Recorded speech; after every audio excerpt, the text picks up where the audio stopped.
যোৰাবাটৰ পৰা যেতিয়া আপুনি খানাপাৰা অভিমুখে আহি থাকে, মাৰুৱেট পেট্ৰল পাম্প বুলি এটা পেট্ৰল পাম্প আছে ইণ্ডিয়ান অইলৰ, সেইখিনিৰ সন্মুখৰ যিটো ভাগ আছে 80 মিটাৰ এটা ষ্ট্ৰেচ, সেই ষ্ট্ৰেচটো নেশ্যনেল হাইৱে অথৰিটি অফ ইণ্ডিয়াই ৰিপেয়াৰিঙৰ কাম কৰি আছে, যিটো কাৰণে এটা সোপা মাৰি ধৰে গাড়ীখিনি। আৰু ইয়াত আমি দেখা পাইছোঁ যে ইয়াত সৰু গাড়ীও আহি থাকে, ডাঙৰ গাড়ীও আহি থাকে।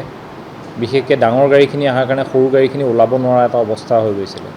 আমাৰ গুৱাহাটী অভিমুখে যিখিনি উজনি অসমৰ পৰা গুডছ কেৰিং ভেহিকলছ আহিব, মানে সামগ্ৰী লৈ পেলাই যিখিনি গাড়ী আহিব, সেইখিনি নগাঁও জিলাৰ কলিয়াবৰৰ পৰা ডাইভাৰ্ট কৰি দিয়া হ'ব।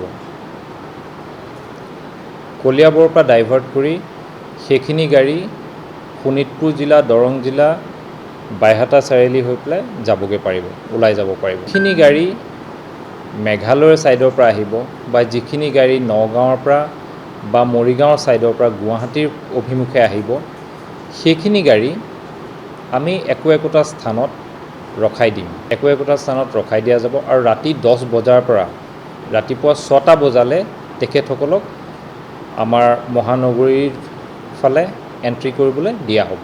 যিখিনি গাড়ী আমাৰ লোৱাৰ আছামৰ ফালৰ পৰা আপাৰ আছামলৈ যাব, সেইখিনি গাড়ীৰ ক্ষেত্ৰত কোনো ধৰণৰ ৰেষ্ট্ৰিকশ্যন নাথাকিব। সেইখিনি গাড়ী ফ্ৰীলি যাব পাৰিব, একো অসুবিধা নাথাকে।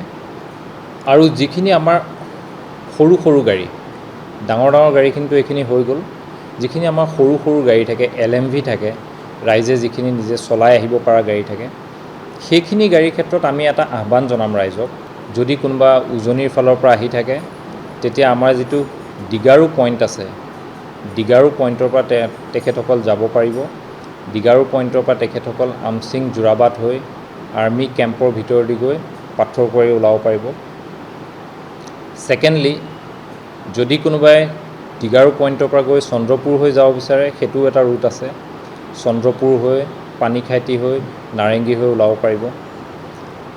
যদি কোনোবাই উজনিৰ ফালৰ পৰা আহি থাকোঁতে চামতাৰ পৰা সোমাব বিচাৰে, মায়ং হৈ, পানীখাইটি হৈ, চন্দ্ৰপুৰ এনেকৈ হৈ পেলাই নাৰেংগী ওলাব পাৰিব। আৰু যদি কোনোবাই জাগিৰোডৰ ফালৰ পৰাও সোমাব বিচাৰে, ঠিক সেইমতে চন্দ্ৰপুৰ হৈ যাব পাৰিব।